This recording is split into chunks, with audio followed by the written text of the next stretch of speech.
So, yeah, okay.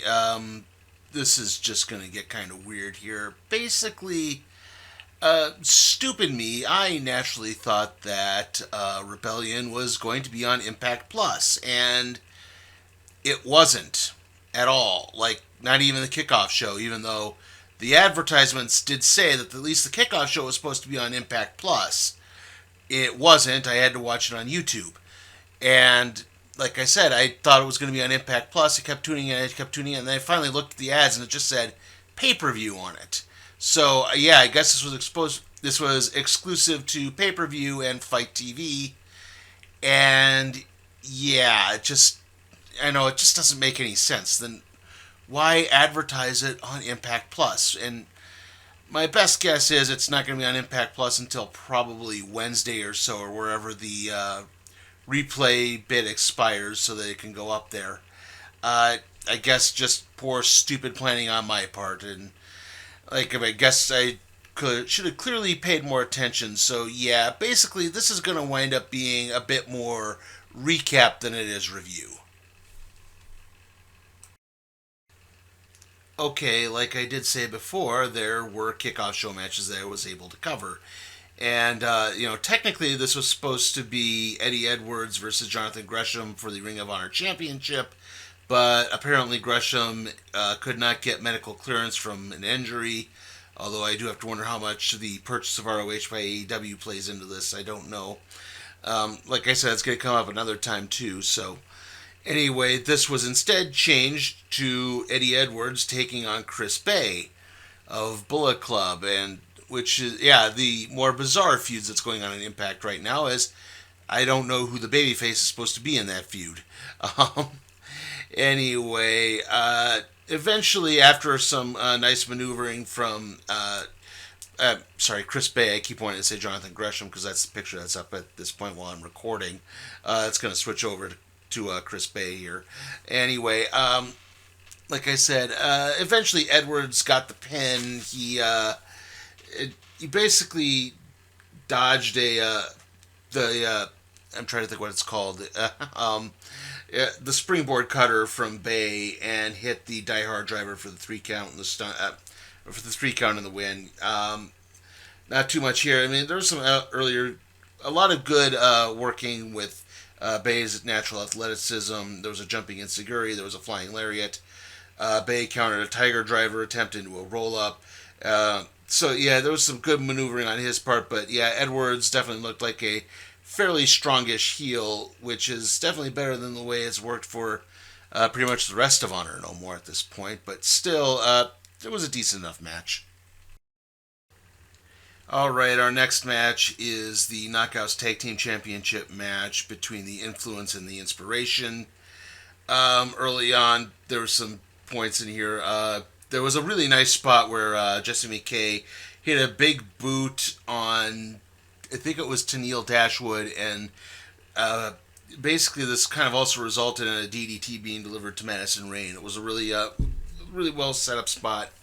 I think the one problem with this match was it was kind of a rush job. I think they only had about 12 minutes or so before the show started to get this match in, and unfortunately it really showed. Eventually, Lee hit kind of a big roundhouse to avoid. I'm trying to think.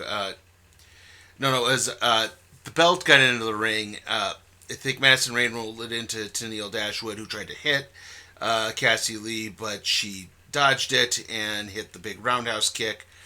However, in the midst of trying to go for their finisher, Madison Rayne speared, I believe it was Cassie Lee, and as a result, the Influence hit the collab on Jesse McKay for the 3 count of the victory. Like I said, not a bad match. decent spots in it. Unfortunately, I think it just felt a little bit like a rush job. So yeah, it was not allowed a lot of time to really breathe.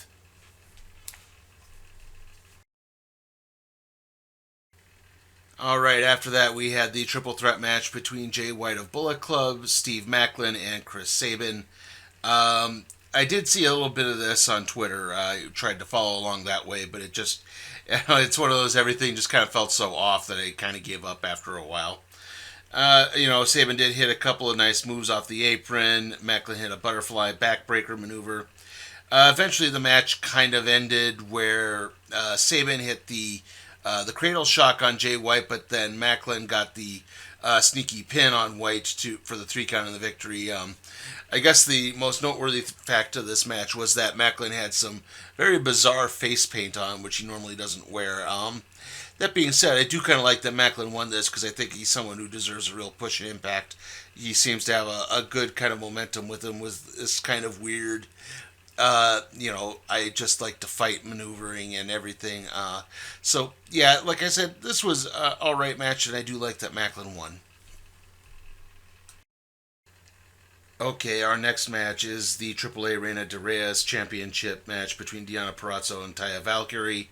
I really wish I could get more into details on this one. Unfortunately, this is where these summaries more kick in. Valkyrie won after fighting out of a Gotch driver and hitting the road to Valhalla on Parrazzo. I guess maybe the interesting point of this now is now that Parrazzo has lost her AAA Reina de Reyes Championship, you know, she's the ROH champion, but ROH got purchased by AEW, and also they just crowned another women's champion for ROH. So I don't know what that means. I don't know if Parrazzo's going to be leaving Impact, if she's going to be staying there, if she's going to make a quick one-off in AEW to unify those belts in some way. So again, wherever she goes, she's going to do well. Like, she's great. So, you know, it should be good for her no matter what happens. Sorry about my voice getting so rough there, by the way. I gotta learn to drink during these things. Anyway, our next match is the triple threat match for the X Division Championship that was originally supposed to be on the kickoff show, but then got bumped to the main show after the Edwards and Gresham match got canceled. Anyway, it's Trey Miguel versus Speedball Mike Bailey versus Ace Austin.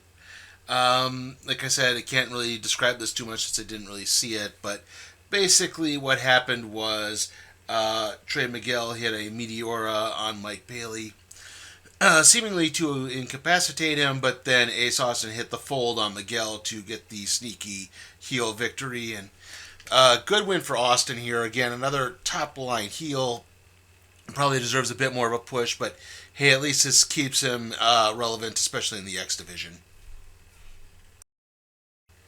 After that, we had our big Haas fight with Jonah taking on Tomohiro Ishii. Basically, Jonah went for his tsunami, that's his top rope splash. Ishii rolled out of the way and managed to hit a big brainbuster on Jonah for the 3 count of the victory. This is one I really would like to have seen. I'm not a huge fan of the big Haas fights, but the way it was described, it seemed kind of fun. Okay, our next match basically had Violent by Design putting their tag team championships on the line in a Gauntlet Eliminator match. It was basically just a Gauntlet match. The other teams involved included William Morrissey and Jordan Grace, who were eliminated by Matt Cardona and Brian Myers. At that point, the Good Brothers came in. They eliminated Cardona and Myers. They also eliminated Swinger and Dice, Rich Swan and Willie Mack. Then Matt Taven and Mike Bennett came in and eliminated the Good Brothers. And then Taven and Bennett were in turn eliminated by Heath and Rhino. At this point, Violent by Design came in, and they eventually topped Heath and Rhino after a pile driver from Eric Young. I believe it was on Heath. I guess I didn't quite catch that part of the recap, but yeah. Okay, it was a standard gauntlet match. I mean, it wasn't terrible by any stretch of the imagination, but not too much to really say about here. Alright, it's at least more they can say about this match. The Knockouts World Championship match between Tasha Steelz and Rosemary. Like I said, not too much here, unfortunately. The big high spot was Rosemary using the green mist to blind Steels' valet, Savannah Evans. However, that didn't seem to affect Steels too much, who hit a springboard cutter and then followed up with a sit-down suplex for the 3 count of the victory. So, again, I can't say for certain this was a bad match because I didn't really see it, but yeah, just not too much to say here. And that takes us to our main event, the Impact World Championship match between Moose and Josh Alexander. Like I said, I can't say for certain what happened here because I had to read the recap. But basically what happened was Moose exposed one of the turnbuckles, slammed Alexander headfirst off of that exposed turnbuckle. Moose then went for a spear, but Alexander managed to counter it with a big knee strike, and then he hit the C4 pile driver for the 3 count of the victory. So your new Impact World Champion is Josh Alexander, getting back the title he kind of lost when Moose cashed in his call your shot or your money in the bank or whatever you want to call it. So yeah, definitely a good end to this story. Again, I think this helps take the company in a new direction. Nothing against Moose. He definitely was a good champion, but I'm definitely willing to see some more challengers now. So it's good to see this happen, and I am looking forward to some brighter things in the future here. Okay, so this is normally where I obviously give my overall thoughts on the show. However, because I didn't really get a chance to see it, it just doesn't really make a lot of sense to do that. Likewise, this probably means the next pay-per-view, or at least that's what they're calling a pay-per-view, Slammiversary, I won't be able to cover unless I pay for it, which, that's coming out in June, and I am planning on doing the big Forbidden Door AEW New Japan show, so probably not. That being said, I do plan to cover Under Siege. That's their next Impact Plus special. I guess that's where we're differentiating now. So, yeah. By the way, is it Under Siege or is it Under Sage? Because I keep hearing Under Sage in the voiceover. Anyway, yeah. Like I said, I know this is really confusing. Like I said, I do plan on covering Under Siege. It is on the 7th. After that would be, not Money in the Bank, WrestleMania Backlash, that's WWE. That's on the 8th. Obviously, the next video, though, is going to be the random trade review on New Superman Volume 1.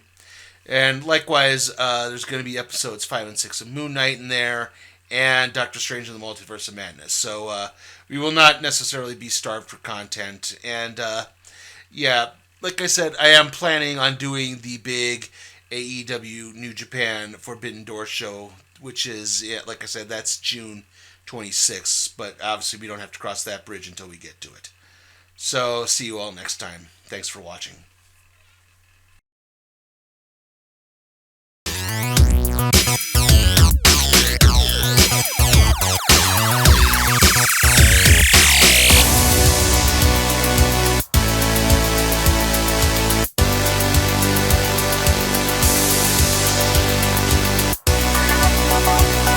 Hey guys, remember to check out my Patreon at patreon.com/SleepyTimeForCat Productions, where you can help me expand my wrestling coverage to stuff beyond WWE, NXT, and the occasional AEW free show.